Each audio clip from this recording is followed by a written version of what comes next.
Je pense sincèrement qu'il y a beaucoup de valeur, beaucoup plus de valeur que ce qu'on pourrait penser, à trouver dans les détails des choses, dans les petites choses. Et c'est en pensant à ça que j'ai décidé d'enregistrer ce document que vous vous apprêtez à écouter si vous en avez le courage.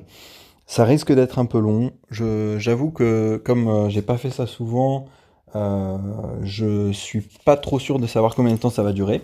Alors, il s'agit en fait de, à l'oral, de manière très théorique, reprendre tout le process de production de mes micro-pousses, étape par étape, tout ce que je fais, euh, et d'en parler. Donc, les étapes de la culture des micro-pousses chez moi, c'est le semis, la culture, la récolte, le lavage, séchage, l'emballage, la vente, livraison, l'infrastructure et l'administration. Voilà, c'est ça qui fait que tout tourne. Et en fait, aujourd'hui, j'étais dans un état de, de réflexion où je ne sais pas vraiment comment décrire ça. En fait, en ce moment, je suis en train d'écouter depuis hier soir un livre, un livre d'un économiste autrichien. Le livre s'appelle La route de la servitude et l'auteur c'est maintenant j'ai un autre économiste autrichien en tête, Karl von Mises en tête, mais non, là il s'agit de... Ah bah vous le retrouvez, ouais, je suis pas trop fort pour les trucs de mémoire comme ça, et puis comme c'est pas très important, je l'ai pas noté. Allez, La route de la servitude, Friedrich Hayek, voilà. Et alors c'est un auteur libéral, pour le laisser-faire économique, pour la liberté de marché, tout ça, c'est vraiment intéressant, c'est vraiment des penseurs que je connaissais pas et qui m'ouvrent de nouvelles pistes de réflexion et dans lesquelles je me retrouve bien. Et le fait d'entendre ce type parler de cet environnement qui doit stimuler la recherche, la liberté, qui doit donner à l'être humain l'environnement propice pour qu'il puisse développer des nouvelles idées, créer des nouveaux systèmes qui soient adaptés, que l'entrepreneur puisse euh, se, euh, euh, que l'entrepreneur libéré de ses contraintes puisse développer au mieux sa capacité d'adaptation. Ça m'a donné envie d'inventer, de créer, de résoudre des problèmes. Et globalement, en ce moment, je suis dans une dynamique un petit peu agacée, un petit peu impatiente. Les choses commencent à fonctionner, mais c'est quand même un peu lent. Et j'ai l'impression que là, maintenant, dans ma vie, dans mon projet professionnel, dans mon projet agricole, j'ai besoin de monter. J'ai besoin d'accélérer. J'ai besoin d'aller plus loin. J'ai besoin de faire un bond en avant là. Il faut qu'il se passe quelque chose. J'ai besoin d'accroître mes revenus. J'ai besoin d'accroître mon influence. J'ai besoin de gagner du temps pour avoir plus de temps avec ma famille et pour avoir plus de temps pour mes loisirs. Et voilà, j'ai envie d'avoir plus de succès parce que le succès il est là, mais maintenant je sens que je tiens quelque chose entre mes mains et que c'est le moment de récolter les fruits de mon travail, les fruits de mes innovations et les fruits de ma, ma dédication, il doit venir bientôt. Et du coup, ce matin, donc j'avais toutes ces idées en tête, comme ça débordait un petit peu, c'était un petit peu à la fois très excitant, à la fois un peu fatigant, parce que j'arrêtais pas de me dire, ah ouais, mais je pourrais faire ça, je pourrais faire ça, je pourrais faire ça, ta ta ta ta ta ta.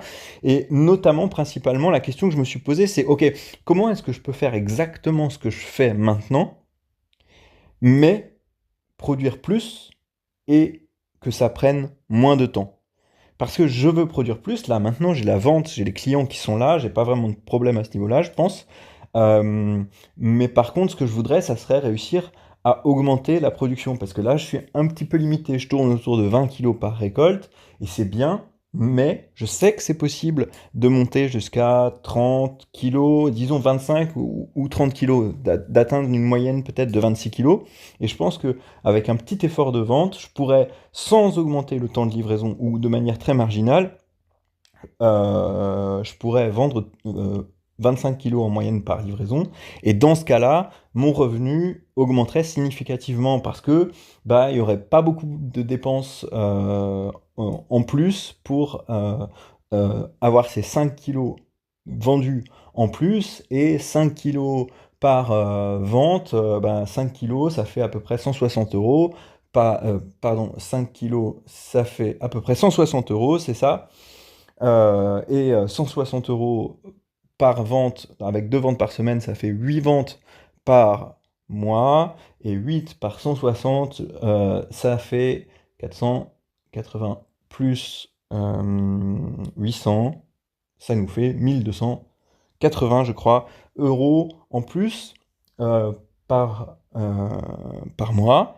Et ça ne serait pas de refus, hein. D'autant plus que une grande part de cette augmentation de chiffre d'affaires serait aussi une part d'augmentation de la recette, du revenu, je veux dire, puisqu'il y a beaucoup de charges qui sont fixes, qui n'augmenteront pas si j'augmente mon euh, chiffre d'affaires encore. Mais par contre, il ne faut pas que ça prenne beaucoup plus de temps, parce que sinon, en quelque sorte, ça sert à rien. En quelque sorte seulement, parce que finalement, quand... vous voyez, c'est un peu... Il y a la même chose qui se passe avec les... Bon, non, non, non, attendez, là, je m'écarte trop du sujet. Mais ce que je veux dire, c'est que, bien sûr, si je réussis à produire plus, je vais quand même gagner plus en travaillant moins. Parce que c'est quand même pas linéaire. Si je sème un petit peu plus, tout le fait que, je sais pas, les choses sont en place, vous voyez, il y a toujours, si par exemple je fais un semis, il y a des choses qui vont être incompressibles. Le fait de préparer un peu les choses, de nettoyer la table, de ramener du compost, c'est des choses qui vont pas je pourrais pas réduire leur temps. Et par contre, le fait de semer les pousses, ça va durer un petit peu plus longtemps.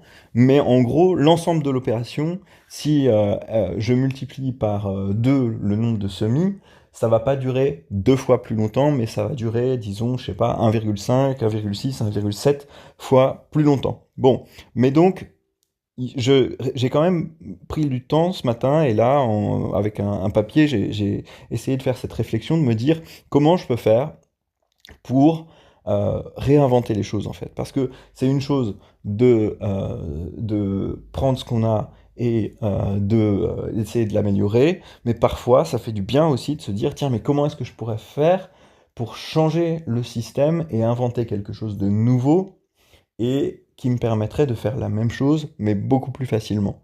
Et bon, il y a des trucs dans lesquels j'ai pas vraiment d'idée dans ces 8 points du process de micro-pouce, mais il y en a certains où je me dis, tiens, là, il y a vraiment quelque chose où je pourrais gagner du temps, où je pourrais changer des choses, où ça pourrait être plus efficace et peut-être même avoir un meilleur résultat. Alors, bon, on va commencer. Est-ce que j'ai dit tout ce que je voulais dire? Non, j'ai pas dit tout ce que je voulais dire. Bon, encore une minute d'introduction, parce que là, oui, on en est encore à l'introduction, hein, puisque j'ai pas encore commencé mes 8 points. Semis, culture, récolte, lavage, séchage, emballage, vente, livraison, infrastructure, administration. Je voulais dire que oui, je ne sais pas si vous avez remarqué, mais ce document, c'est un document audio, c'est pas un document qui a forcément vocation à être regardé, même si vous pouvez le regarder. Alors moi, ce que je vais faire, là, je suis en train d'enregistrer ce document audio, et ensuite, ce que je vais faire, c'est mardi prochain, lorsque la prochaine fois que je ferai mon travail de micro-pouce, et la prochaine fois que je ferai la livraison et tout ça, je vais me filmer un petit peu et je ferai un découpage, et comme ça vous aurez une petite illustration de tout ce que je fais actuellement. Et puis on verra dans le futur, hein, si ça se trouve, beaucoup des choses, des idées que j'aurais eues aujourd'hui, je vais les mettre en pratique, et puis il y aura de nouvelles images dans le futur, et il y aura voilà, un suivi, on verra, peut-être qu'on refera un document du même type dans 1 an, 2 ans, 3 ans, et on verra si j'ai mis quelque chose en place, et quel est le bilan de cette tentative d'amélioration. Et je vais aussi essayer de faire un truc que j'ai vu mes confrères sur YouTube faire, c'est que je vais faire un PDF. Vous savez, le coût du PDF. Je vais éditer un document PDF, bon, tout simple, hein, mais avec les notes que j'ai prises, et avec un petit peu un résumé du document qui sera enfin, qui sera propice à l'impression. Ce sera sans doute une page ou deux comme ça. Et si jamais ça vous parle, si vous trouvez ça intéressant, si vous avez envie de revenir dessus, comme ça vous pourrez l'imprimer, le regarder, l'afficher dans votre chambre à coucher, dans votre bureau, ou en faire ce que vous voulez. Mais du coup, en description, il y aura un petit lien vers un PDF que vous pourrez télécharger sur le site de Nathanaël Frey.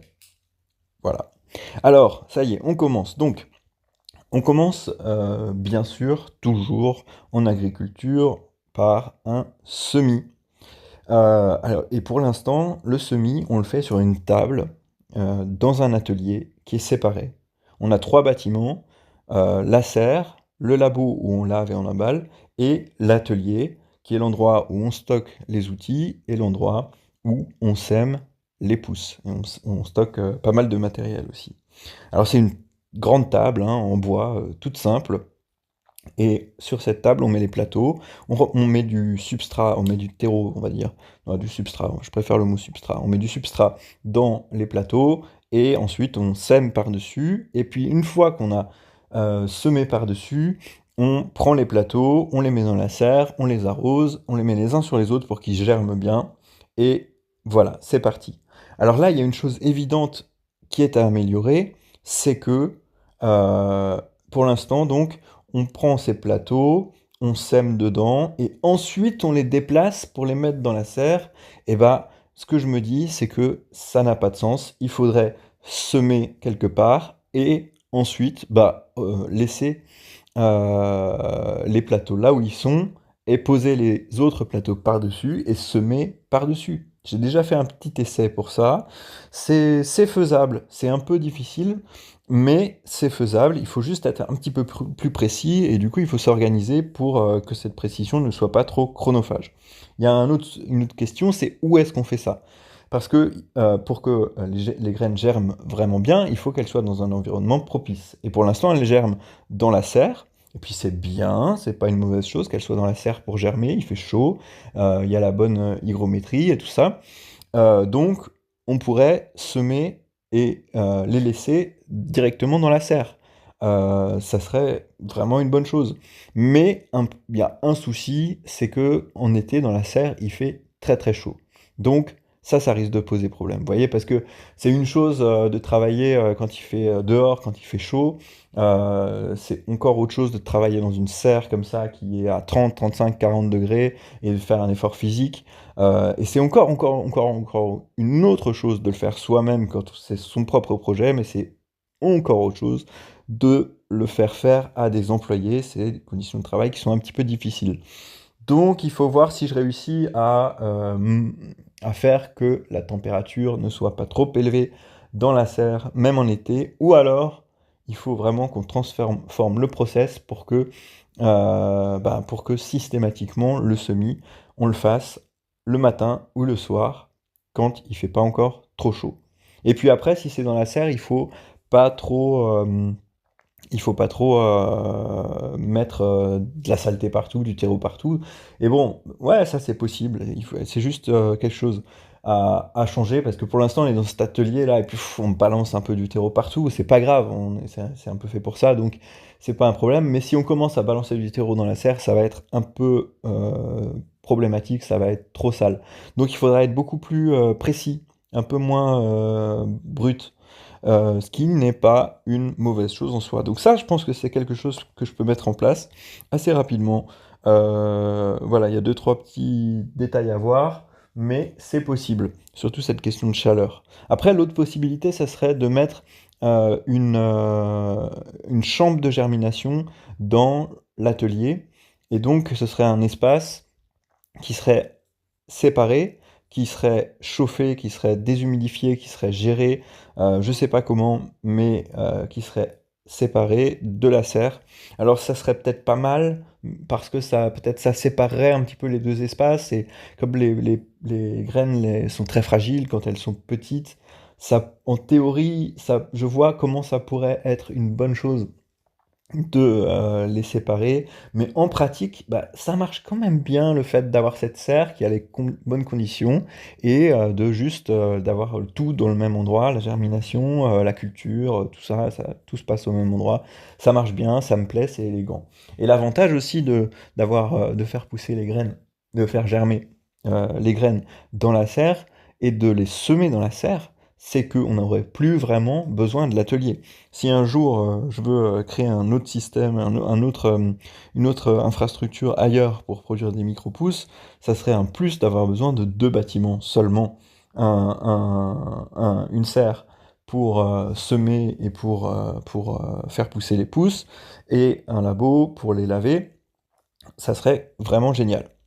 Voilà, donc ouais, semer dans la serre, ça c'est quelque chose que je vais essayer, qui pourrait m'éviter d'avoir à porter pas mal de kilos tous les 2 fois par semaine, et également et également de gagner du temps. Et ça, c'est bien. Et puis, si j'ai plus de temps, je peux semer plus. Et qui dit semer plus, dit plus de pouces. Voilà, si tout va bien. Le ouais, voilà. Mmh. Quand je pense au semis, moi je pense toujours à quelque chose qui m'est arrivé quand j'ai commencé à faire mes micro-pousses. C'était vraiment le tout début, c'était les premiers mois, mais c'était dans la montagne, dans la vallée de la Bruche, et j'avais c'était le même modèle de table, hein. J'ai créé un modèle de table que j'ai conservé depuis toutes ces années, qui fonctionne bien, qui est simple, ergonomique, qui est bien fait, qui est pas cher. Et bon, je me souviens que je faisais mon semis et j'ai reçu la visite d'un agriculteur voisin, un jeune sympa qui s'est installé exactement en même temps que moi, qui fait des légumes, avec qui bien sûr je suis encore en contact, il se reconnaîtra. Et ce jour-là, il a regardé un peu ce que je faisais, j'étais en train de semer les radis. Et je me souviens qu'il m'a dit, je prenais les graines comme ça et je les semais à la volée comme je sème encore aujourd'hui. Et il m'a dit, ouais, tu devrais les peser. Parce qu'il a vu que je prenais un sac et que je versais un petit peu au hasard comme ça. Et sur le coup, je me suis dit, ah ouais, il a raison, je devrais les poser, c'est vrai, moi je fais des choses un petit peu n'importe comment, oh là là, mince alors. Et en fait, après ça, après coup, je me suis rendu compte que j'avais pas besoin de les peser, et c'est bête, mais c'est simplement parce que les sacs que j'utilisais, c'était des sacs qui étaient déjà pesés. À l'époque, je recevais les sacs, je crois, de 1 kilo, et ben, je savais que pour faire tant et tant de plateaux, je pouvais prendre, je crois que c'était à l'époque, il me fallait trois semis sur tant et tant de plateaux, c'était toujours le même nombre de plateaux par semis. Ben, je savais que j'allais passer un sac de 1 kilo, je crois, ou par exemple, en 3 semis. Et du coup, il fallait que je prenne à chaque fois le tiers. Et c'est-à-dire qu'en fait, je pesais pas, mais j'avais pas besoin parce que quelqu'un l'avait déjà fait pour moi. Et ça m'avait marqué, et je m'étais dit, c'est marrant parce que les choses, vues de l'extérieur, on connaît pas tous les détails, on voit pas tout ce qui se passe. Et parfois, on a l'impression de voir des choses qui, en fait, ne sont pas qui ont l'air absurdes vues de l'extérieur, mais c'est parce qu'on n'a pas tous les éléments. Et surtout, ce que je me suis dit, c'est que la cohérence de mon projet, elle tient qu'à moi, et il n'y a que moi qui la connais. Et personne d'autre que moi la connaît, et en quelque sorte, personne d'autre que moi peut la voir. Alors c'est toujours bien d'être ouvert aux commentaires, aux critiques et aux idées de l'extérieur. Il y a toujours des tas de choses à apprendre de ce que les gens nous disent, mais il faut pas le prendre pour soi. Et ouais, il faut créer un système qui fonctionne pour vous, et il faut avoir confiance dans son système, même si parfois il peut avoir l'air un petit peu absurde. Ce qui compte, c'est d'avancer. Ce qui compte, c'est que ça fonctionne pour vous. Et que vous soyez dans quelque chose qui est cohérent pour vous. Et personne comprend vraiment comment ça marche, un système complexe comme ça. Enfin, c'est compliqué, ça tient à des choses qui sont difficiles, ouais, c'est du vivant, c'est du biologique, et je vous assure que c'est mystérieux. Il n'y a pas un grand planificateur en chef qui peut venir et qui peut prendre tout votre système une fois que vous l'aurez créé et dire ah mais tu vas faire comme ça, tu vas faire comme ça, tu vas faire comme ça et ça va marcher. Vous êtes le meilleur juge. Voilà la leçon que j'ai tirée de ce semis duquel a été témoin ce maraîcher voisin. Créer un système qui marche pour vous. Alors, on en est à combien de temps là? Et on en a encore pour combien de temps? 20 minutes. Ça va être long, mais c'est pas grave, c'est comme ça. C'est vraiment le genre de document que j'aurais aimé avoir à l'époque, moi, que j'ai toujours envie d'avoir aujourd'hui. J'aimerais avoir des documents longs et plein de détails. Après, voilà, peut-être qu'il y a une personne au monde qui un jour va trouver ce document et va le trouver intéressant. Et c'est pour lui, c'est pour toi que je le fais. Maintenant, il y a peut-être plein d'autres choses, plein d'autres personnes qui ont à apprendre de cette écoute, qui sait. En tout cas, certainement, j'apprends beaucoup en le faisant moi-même. Donc, nous continuons. Alors, la deuxième étape, c'est la culture des micro-pousses. Alors ça, c'est pas très compliqué. Ça pousse sur des étagères dans une petite serre de 13 mètres carrés que j'ai conçue. Et alors sur des étagères, là, la chose que je pourrais faire pour faire pousser plus de pousses, c'est d'avoir plus d'étagères. Mais qui dit plus d'étagères dit étagères plus serrées. Et si les étagères sont plus serrées, alors il y a plus de risques, parce qu'il y a moins de lumière, il y a moins d'air, il y a plus d'humidité, c'est un petit peu plus risqué, il risque plus d'y avoir des problèmes de culture, mais je pense que j'ai un petit peu de marge, et du coup, je devrais ajouter une étagère, je pense. Et comme ça, je pourrais augmenter la quantité de semis que je ferais et avoir plus de pousses. Après, il y a des espaces qui sont à peu près incompressibles. Par exemple, il faut une table avec de la hauteur, une étagère avec de la hauteur, à la bonne hauteur et avec au-dessus de la hauteur pour pouvoir faire la récolte. Alors, on pourrait imaginer d'avoir une étagère au-dessus qui monte quand on a besoin d'espace pour faire la récolte. Mais bon, ça c'est compliqué. Ça, j'y crois pas vraiment. Par contre, il y a un truc qui est important, c'est que par le passé, dans une serre telle que je l'ai aujourd'hui, là où j'arrive à faire en ce moment 20 kilos, 25 kilos, j'ai déjà réussi à faire plus de 30 kilos. Je suis déjà monté à 36 kilos ou un truc comme ça. Bon, disons, ouais, en moyenne, je sais plus les 36 kilos, je sais plus combien on avait semé de plateaux, mais disons qu'avec autant de plateaux qu'on en sème actuellement, on est déjà monté à 30 kilos. Donc c'est possible de le faire. Mais par contre, c'était des conditions parfaites, et les conditions parfaites ne sont jamais éternelles. Elles, ça fluctue, ça évolue, des fois ça monte, des fois ça descend. Il y a des choses que je maîtrise pas, que je maîtriserai peut-être jamais, qu'en tout cas je ne maîtrise pas encore.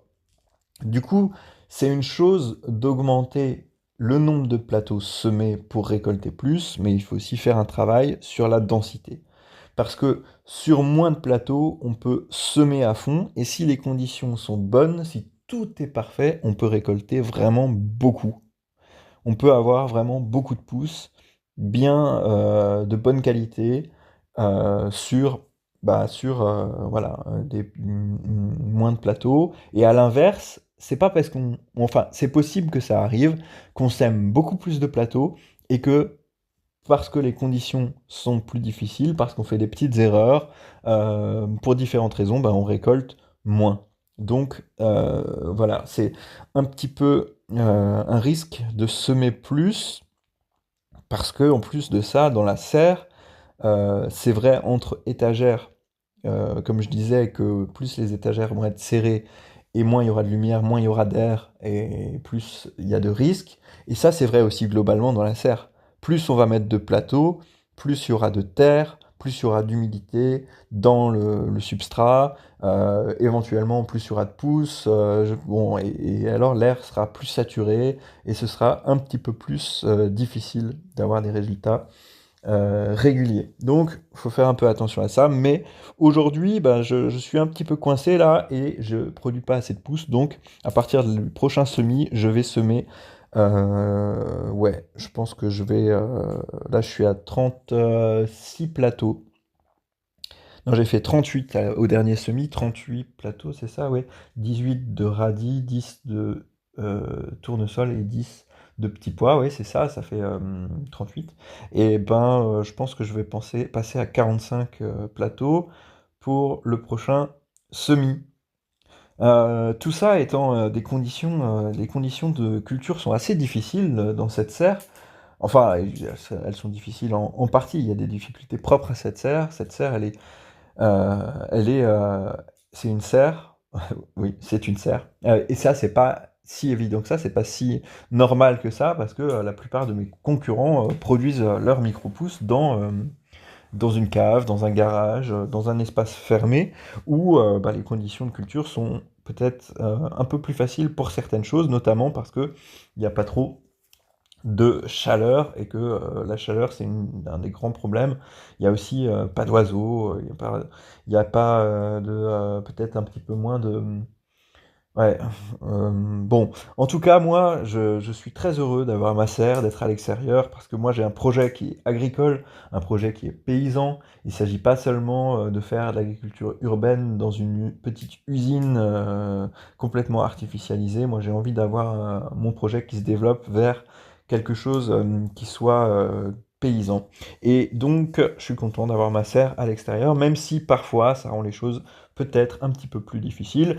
Ce qui reste à prouver, on verra. Peut-être qu'un jour je créerai un autre projet à l'intérieur pour pouvoir comparer, mais pour l'instant c'est pas le cas. Donc je ne sais pas. Ok, on passe au point suivant. Le point suivant, c'est la récolte. Alors bon, là, il n'y a vraiment pas grand-chose à dire.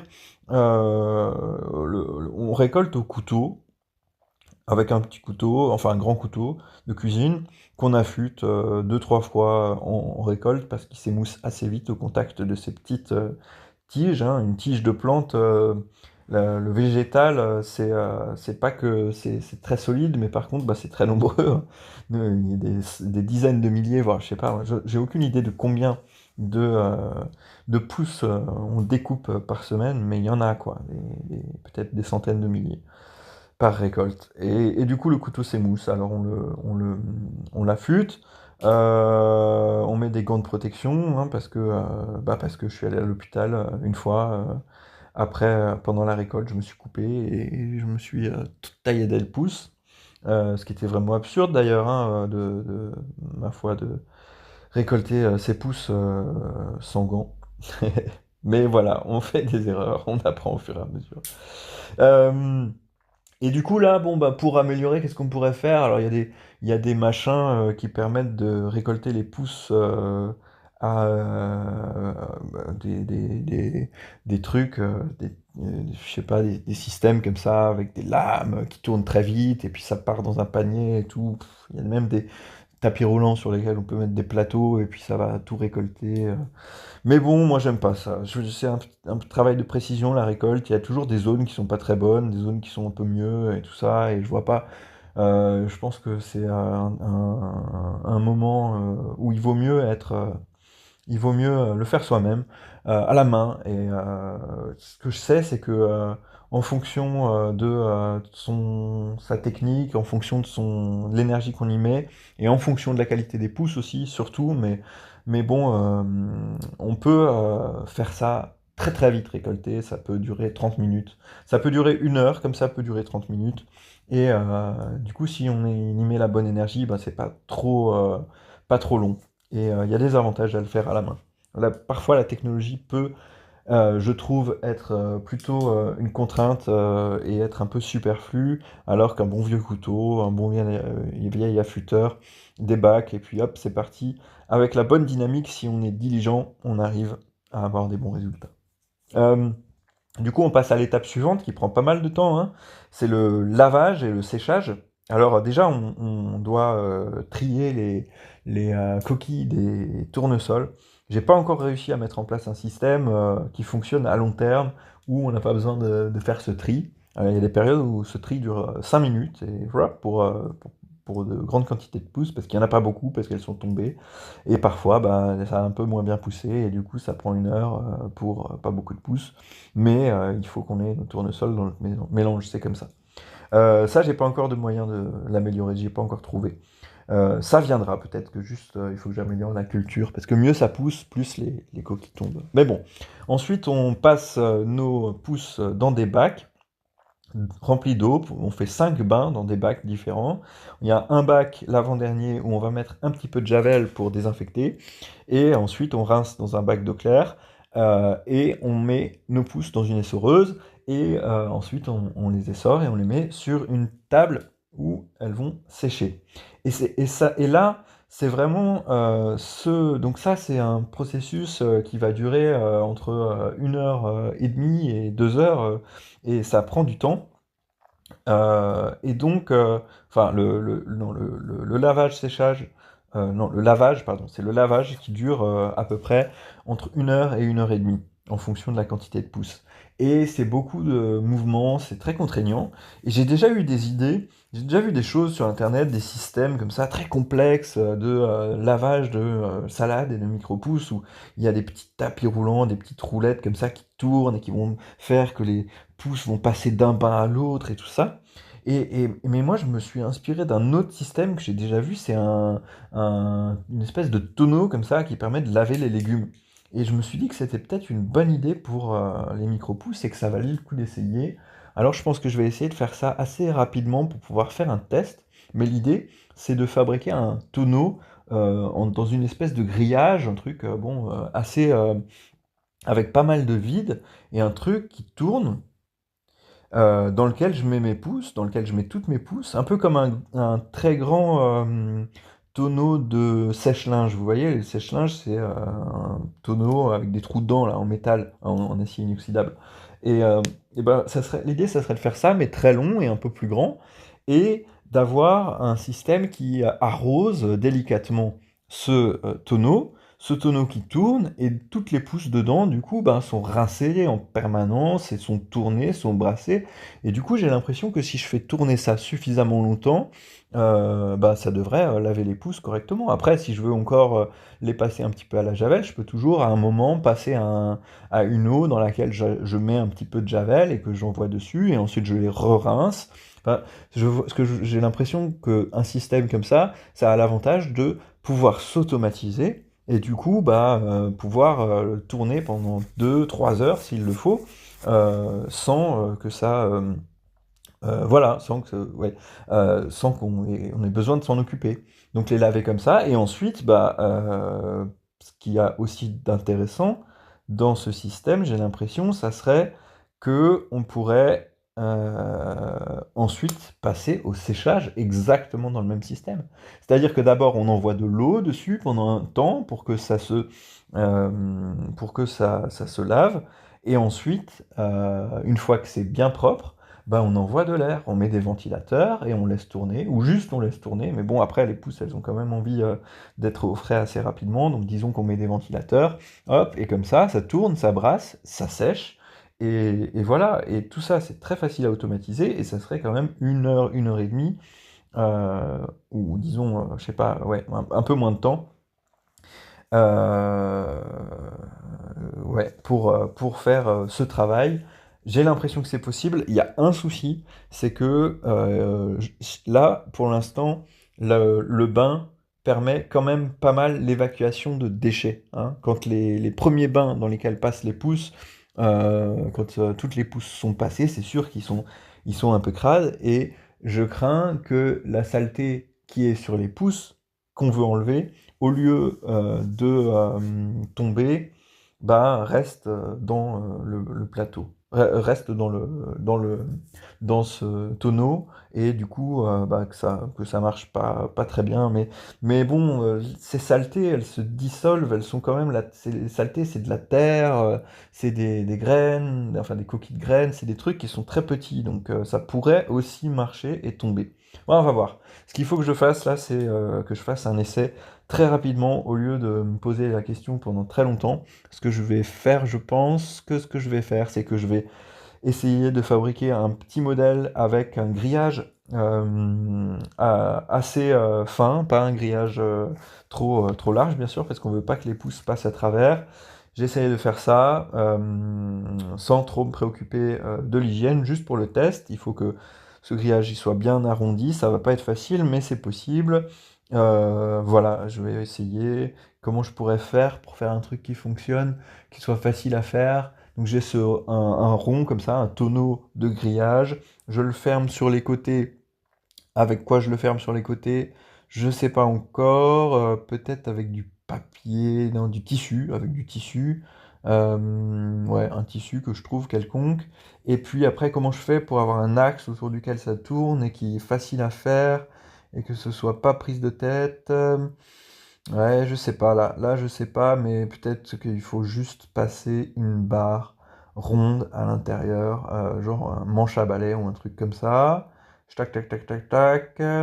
Mais alors, il faut que les côtés soient rigides. Bon, enfin voilà, il faut que je fasse ça rapidement. Pardon, là, je me suis vraiment laissé emporter dans ma réflexion, ce qui n'était pas forcément le plus intéressant. Quoique, qui sait, est-ce que tout ça est vraiment intéressant pour quelqu'un? Je l'espère. Je l'espère, mais je suis un croyant dans l'authenticité de la transmission de la réflexion. Merci d'écouter, toi qui écoutes.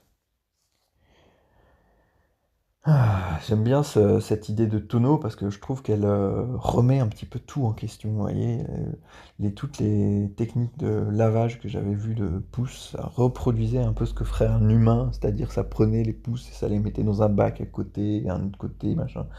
Alors que là, ça m'a l'air, je trouve ça vraiment, je trouve ça, ouais, ça me plaît.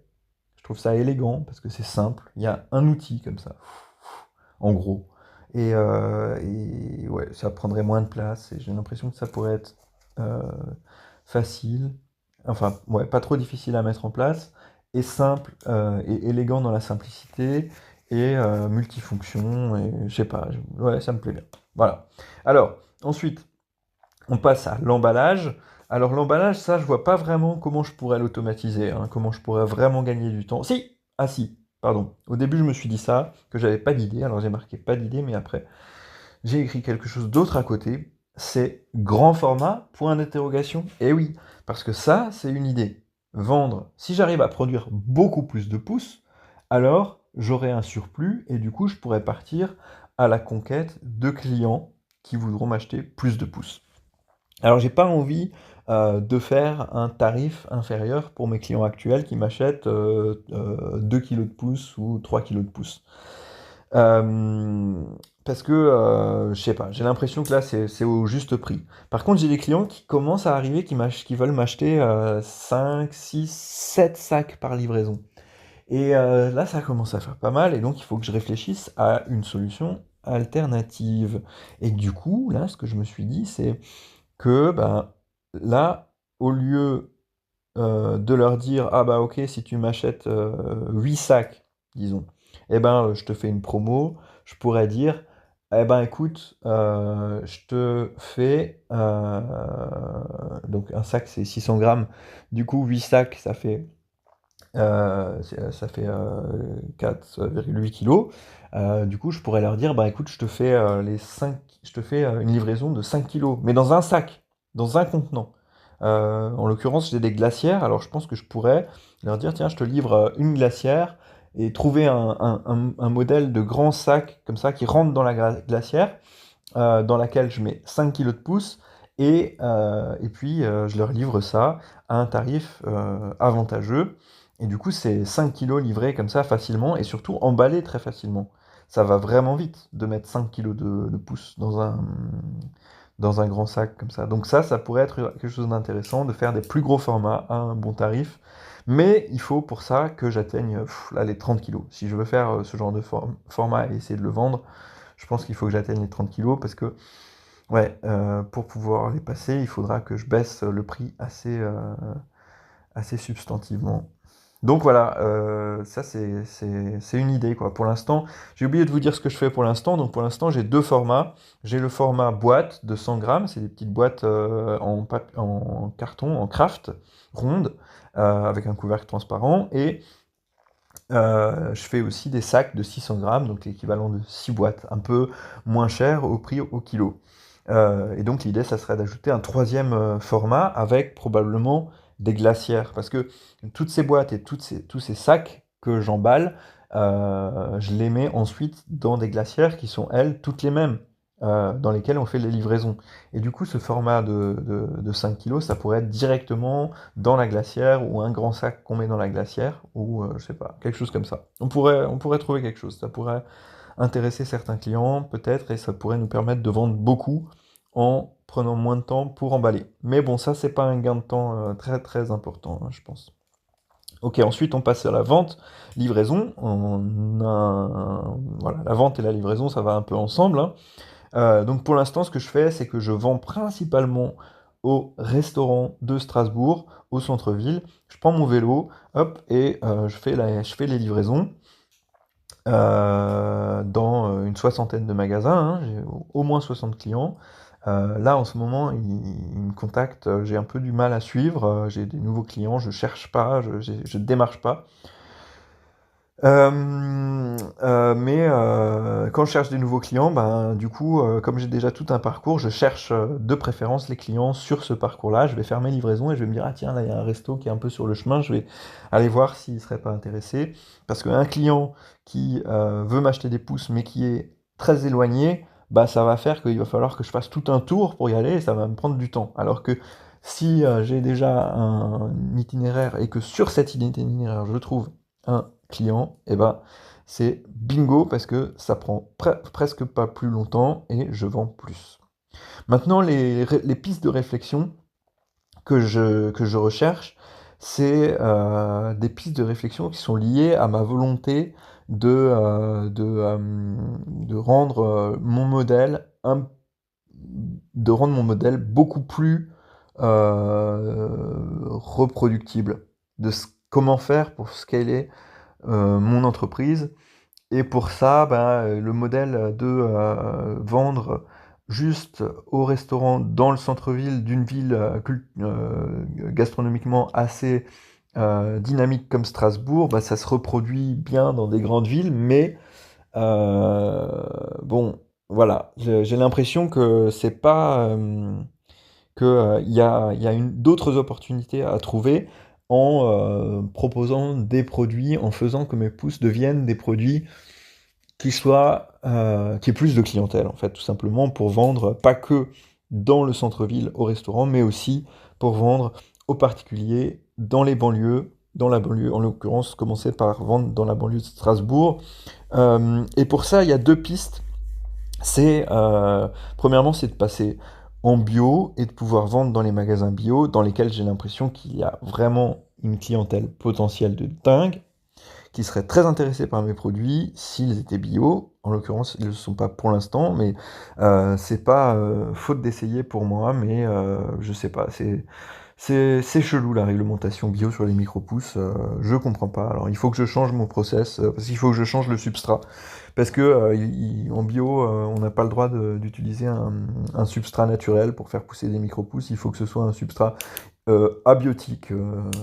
Bon, enfin bon, on va pas s'arrêter là-dessus, j'en parlerai plus tard. L'autre solution, l'autre idée, c'est de créer des marchés, mais des marchés dans des espaces privés et pas sur l'espace public, hein. Les marchés, moi j'ai donné les marchés du village là, traditionnels, ils sont vraiment, vraiment, vraiment pas faits pour les nouveaux commerçants, pour les nouveaux agriculteurs. C'est le vieux monde, hein. Franchement, c'est n'importe quoi, si vous voulez mon avis. Est-ce que ça enregistre encore ici? Mais oui, on en est à 43 minutes, ok. Je pense qu'on va s'en tirer en 1 heure.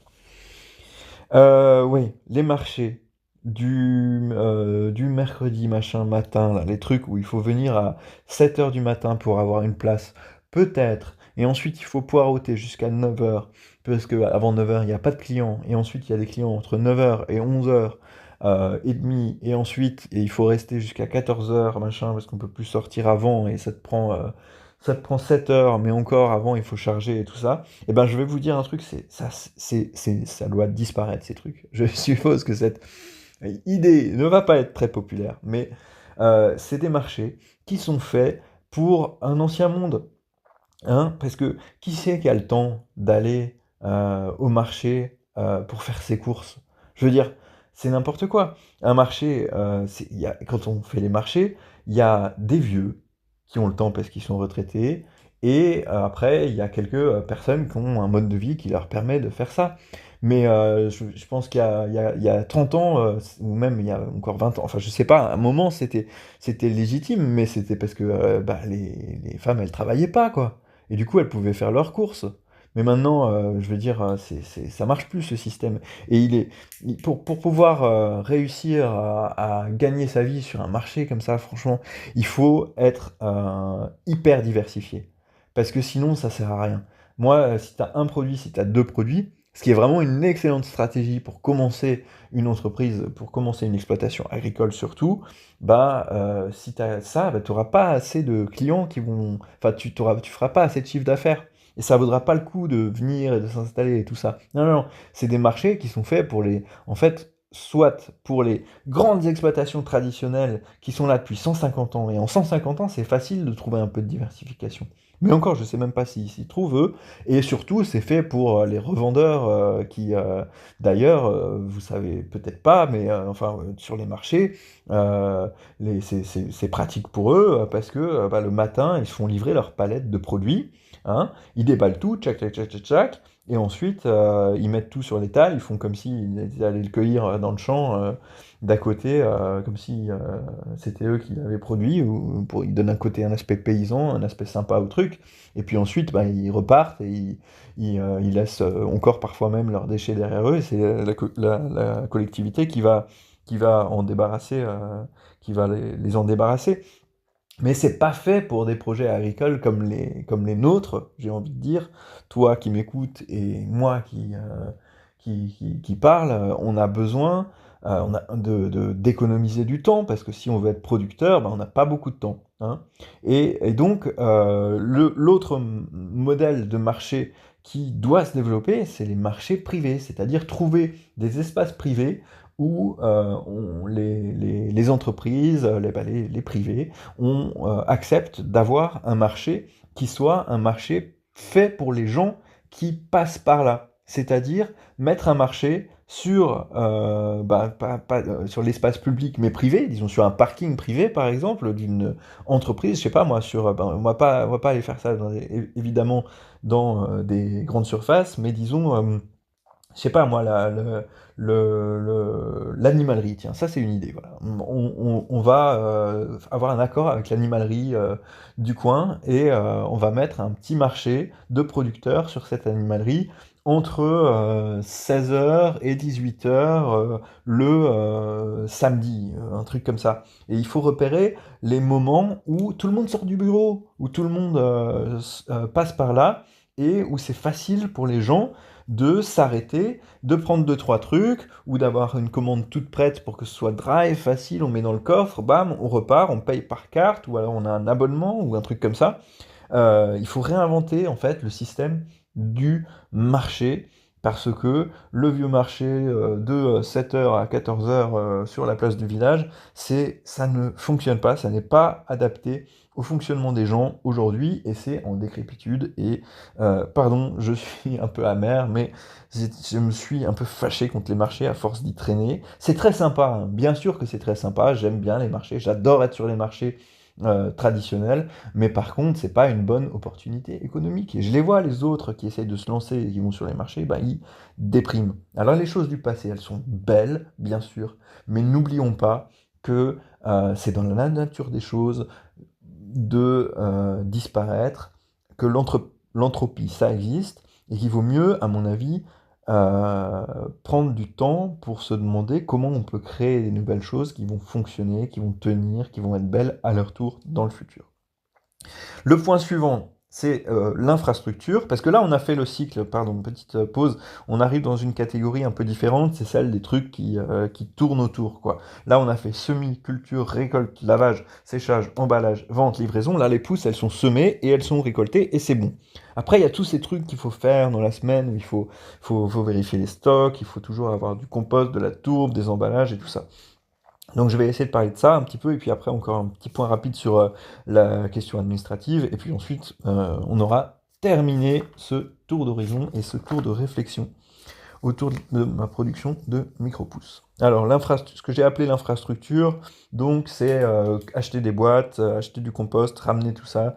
Alors ouais, bah déjà aujourd'hui j'ai déjà supprimé beaucoup de choses parce que avant j'allais chercher les choses moi-même. Maintenant je me fais presque tout livrer parce que je me suis rendu compte que faire des allers-retours en bagnole, ben, ça prend du temps et que j'y gagne beaucoup plus, que mon travail a beaucoup plus de valeur quand je fais autre chose que de me promener en voiture et d'aller faire des courses. Et donc ça, c'est quelque chose que j'ai déjà résolu, mais c'est vraiment quelque chose d'important, hein. Il faut pas passer trop de temps à faire ça. Aujourd'hui, on a une infrastructure qui nous permet de nous faire livrer très facilement et pour pas cher, donc il faut en tirer, il faut en profiter. Après, il y a encore des choses que je vais chercher, c'est le compost. Parce que j'ai pas de. Si je me le faisais livrer, je me le ferais livrer en vrac comme ça, et j'ai pas de bon endroit pour décharger ce compost. Et puis la livraison du compost, elle est quand même assez chère. Et ensuite, il y a les boîtes pour lesquelles j'ai pas encore trouvé un bon système de livraison. Mais bon, parlons principalement du compost. Euh, Ouais, là, ce que je pourrais essayer de faire, ça serait donc là, pour l'instant, j'ai une remorque et bah, c'est simple, hein, quand j'ai besoin de compost, je vais à la plateforme de compostage et puis ils me la remplissent. Et puis après, je viens chez moi et je baigne le compost par terre sur une bâche dans un coin. Et puis ensuite, je vais en chercher pour semer les pousses. Et ça prend quand même pas mal de temps. Et ça, c'est quand même pas mal inefficace. Là, ce que je me suis dit, c'est que je pourrais remplacer ça par un système avec des cuves de 1000 litres. Vous savez, ces grandes cuves d'eau là de 1 mètre sur 1 mètre sur 1 mètre. Ben, ça, c'est un outil que j'aimerais bien essayer d'utiliser plus dans mon système. Ce qui serait intéressant, ça serait de réussir à avoir un système qui me permet de lever des cuves comme ça, et de glisser ma remorque en dessous. Vous voyez? Comme ça, je pourrais mettre une cuve sur ma remorque, aller la faire remplir, et ensuite ben, la soulever et enlever la remorque. Et puis, je sais pas, c'est des palettes, ces cuves, elles sont sur palettes, donc après, je pourrais, avec un tire-palette, les déplacer, les mettre au bon endroit. Et j'ai l'impression que ça m'éviterait pas mal d'efforts. Et ça pourrait me permettre. Enfin, ouais, le truc, c'est que moi, c'est chez moi, mon installation de micro-pouce, et chez moi, c'est pas vraiment adapté à ça pour l'instant, parce que bah, le sol, il est pas bétonné, il est pas plat, il y a de l'herbe, il y a du gazon, il y a de la terre et tout ça. Et du coup, bah, je dois faire pas mal. En fait, je mets tout le compost à l'entrée, et puis après, ben, je fais des allers-retours, quoi.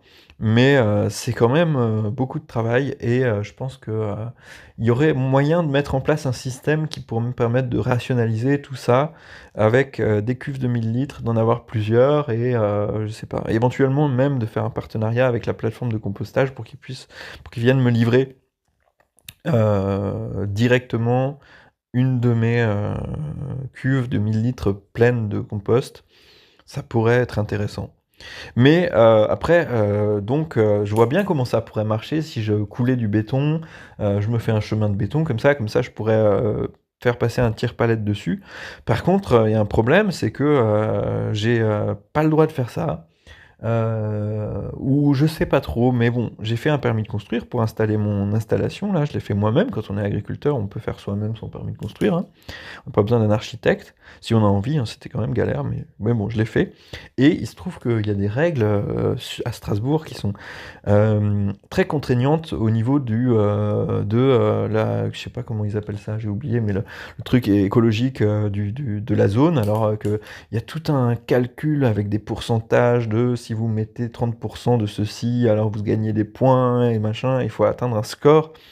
Parce que voilà, c'est contre l'artificialisation des sols. Et du coup, bah, moi, ma petite exploitation agricole, je peux pas vraiment bétonner en fait. En théorie, si je bétonne, eh ben, je vais plus respecter le truc. Et donc, bon, après un jour je le ferai sans doute, mais c'est des règles qui sont contraignantes, qui sont un peu mystérieuses, qui sont pas vraiment, je crois, faciles, enfin possibles à respecter. J'ai l'impression que c'est un peu pour dire ouais, on fait quelque chose, on fait de l'écologie, mais derrière, j'ai pas l'impression qu'il y ait grand monde qui respecte ces règles. Il s'agit juste de réussir à remplir le formulaire et puis après, on fait un peu comme on veut, quoi. Je sais pas, peut-être que je suis le seul à être un petit peu sloppy comme ça avec ce genre de choses, mais je pense pas. Après, par rapport à ça, ce que je voulais dire, c'est que il faut pas hésiter. Enfin, il faut pas que ça vous bloque. Je trouve les choses, elles s'optimisent au fur et à mesure. Et au début, on ne sait pas exactement comment organiser les choses pour que ce soit facile et fluide et que ce que je veux dire en fait, c'est que je suis bien content pendant toutes ces années d'avoir trimballé ces tonnes et ces tonnes et ces tonnes de compost avec différents systèmes que j'ai créés. Bah, le compost, il était stocké plus ou moins près de la serre et alors c'était plus ou moins compliqué. Et c'est sûr que c'était beaucoup de sueur, mais c'est comme ça, c'est pas grave, c'est bien. Il faut transpirer et il faut pas avoir peur. De toute façon, vous allez pas juste pouvoir être là chez vous comme ça et monter un projet agricole en disant aux gens vas-y fais ça, et vous en restant dans votre canapé. C'est pas comme ça que ça va se passer. Et puis bah voilà,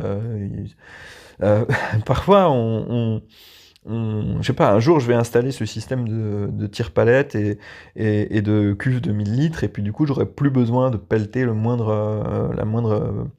si, j'aurais besoin de pelleter du compost, mais je vais économiser le nombre de tonnes de compost que je vais